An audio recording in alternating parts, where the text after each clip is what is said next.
Hey everyone, it's Holly from Cape Cod Creatures. And first, let me say happy April Fool's Day. I've got nothing foolish going on for you. I am making some videos today though, and I'm super excited. April 1st, my next door neighbor opens up, and she has a fantastic shell selection because she is a gift shop on Cape Cod. So I'm gonna go beachcombing to get a few more, but in the meantime, I picked up these amazing, I don't know if you can see them very well with the glare, but these amazing lion's paw shells. Oh my god, that glare is horrible on these. But this one is white. It's adorable with some cute ridges. This one has a purple on the inside. It's so cute. And the back is like this really cool, like ridgy purple and brown. And then this one is a little bit smaller, a little more portable. The back has this like really cool sunset yellow, which again is really hard to, oh, there we go. So it's a little harder to see. And then the inside is like this really cool purpley, like just white fringy. And then my favorite one out of them, I got 4 this morning, but my favorite one is this one. It's really, I'll take a photograph of it and I'll wind up putting it up on Instagram, but it's got this beautiful like orange, purple, shiny amazingness to it. I love scallop shells. And I cannot wait to, I'm going to use these for burning the Palo Santo, just because I can't do white sage, it gives me headaches, but I think these will be really cute little smudge bowls. And I've got nothing against the abalone shells, but I can't really get into them. But I like these. These are a little more New Englandy, Cape Cod-y to me, so I cannot wait to use those. Those will be exciting. And then the real reason I'm filming today is because I am doing, 2 of Owls posted a 6-question video and I'll be responding to that today. So I'm pulling up the questions. It's hashtag Tarot6QA. He's got a wonderful video. I don't know if you've seen any of it yet, but there's not too many dudes floating around in the tarot sphere. But he's definitely worthwhile checking out. Go over, check out his videos. I'll put links to his video in the doobly-doo. Okay, so the first question is, what is your preferred method of shuffling tarot cards? And I've got my trusty rusty Wild Unknown here. And I actually shuffle several different ways. If I am trying to keep the deck mint, I will do a gentle hand over hand. If it's a workhorse deck, like my Wild Unknown is, like my first edition Wild Unknown, I very gently hand over hand that. But if it's a workhorse deck, like my mass print edition Wild Unknown, like I go to this deck all the time. I will rifle shuffle the heckers out of this baby, like I'm doing right now. Look, I find you get a better mix of the cards. I love the little flip noise it makes. It helps put me in the zone. That being said, after I rifle shuffle a couple of times, just until it feels right, I will do hand over hand. I do this 3 or 4 times, and I do this because this is how you get jumpers. And jumpers are, they're special messages, so I do that a few times, a few little hand over hands.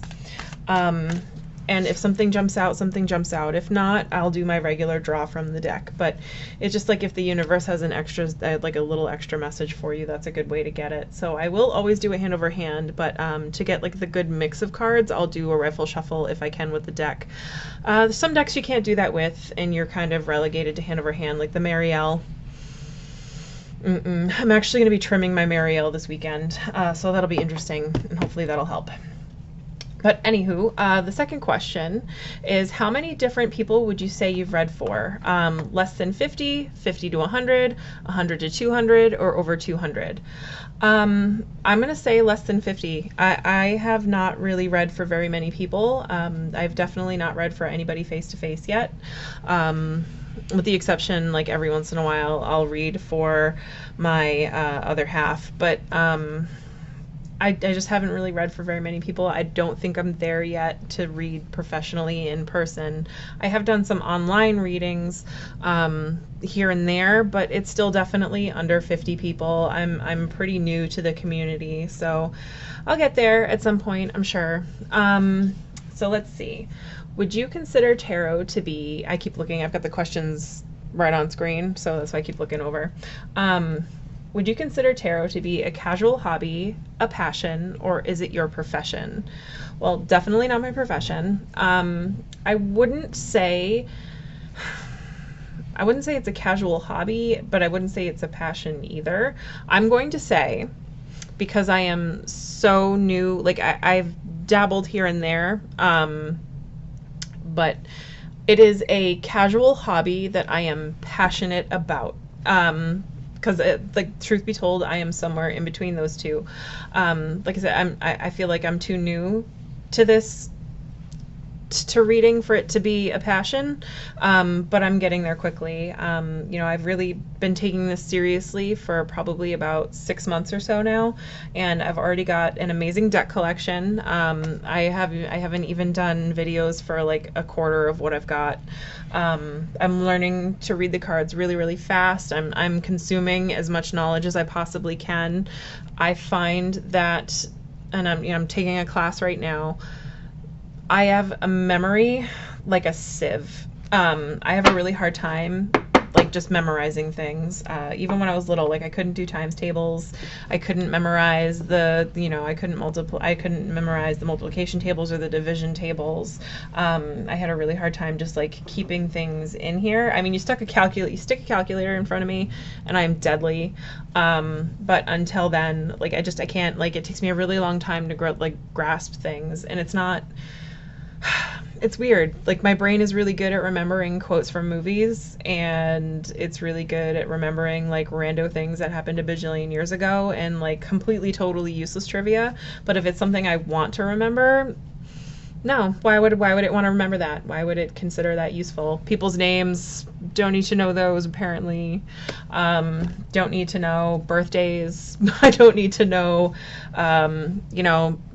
just general meanings for the types of cards in the thing that I like to do. I don't need to know that, but I do need to know every line from Ghostbusters.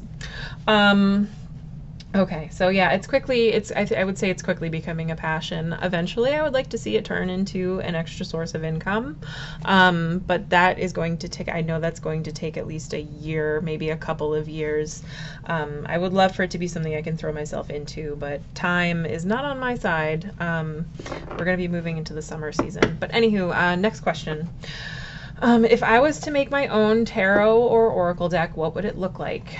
Theme, color, influences, and if you've already made a deck, describe the creative process. I have not made a deck. I am not artistically inclined. My sister is, and I don't know, if I was to make a deck, honestly, I don't think that I would make a deck for mass market. I would make it for myself. So it would be, I actually thought of, like, I toyed with the idea of, I know it sounds really like stupid and I bring it up again, but Ghostbusters is my absolute favorite movie. And I thought, how hilarious would it be to make a tarot deck based on that? Like, the tower could be the firehouse the second that they shut down the containment grid, and you could do, the Fool would be like Ray taking out his mortgage to open the business. Devil would of course be Gozer, but I don't know, I thought that would be kind of funny, but probably nothing that I will ever really do. And I don't know, I like sassy decks, so that would be kind of like a sassy deck for me, but I don't think anybody else would get it. I mean, my passion for Ghostbusters is ridiculous. But the other thing, I don't know, I would probably make one based on my pets, which would only read well for me because I know my pets and other people don't, so like that would just be stuff that I would get and understand. Like, so if I was to make a deck, I would make it for me to read, just stuff that would really help me hang on to the stuff that my brain won't hang on to, like the feelings and images and stuff that would make sense for the card meanings, but would also be something that I know immediately, which sounds very selfish, but there it is. And then choose one: Marseille, Waite Smith, Thoth, or Lenormand. Obviously, I've got to go with RWS. As a beginner and somebody who has just recently started delving into all the different systems, as a beginner to other beginners, you will have way more luck finding a Rider-Waite Smith-based deck than you will the Lenormand or the Thoth or the Marseille. And when people create decks, especially the indie decks, which is kind of what I like to get into, 99.9% of the time, they are going to be based on Rider-Waite. The Rider-Waite meanings will never steer you, like, they're not, I'm not going to say not steer you wrong, but it is not a bad idea to have that down. That being said, you can go into other things, like Lenormand it appeals to me. It's kind of oracle-y. It's a fast and dirty form of reading. It's like, here's your things, here's the thing. And I also like how you get to choose what you want to focus on. Like, let's say you want to focus on a reading for your best friend. Like, I would take the dog card because that's like loyal best friendy kind of a thing. Stick it in the middle and do a grid around it, and then you see how all the other cards are connected. And it's really easy to kind of remember what those cards are about. And then you'd be like, oh, and that's about forming connections. And there are some really beautiful Lenormands out there. I just got one from Ciolo Thompson. Her Scrying Ink Lenormand is absolutely beautiful. I picked up Pixies. Actually, I have it behind me. I've got the Pixies Astounding Lenormand, which is based on Pamela Coleman Smith's art.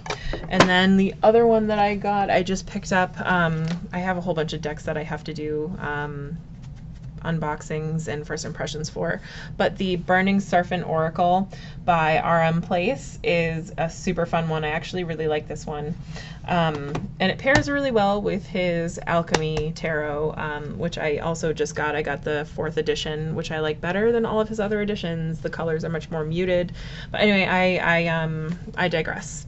But that is my response video to Two of Owls. Thank you very much for the prompt. I look forward to following you on Instagram and on what is it, YouTube, the thing that we're doing right now.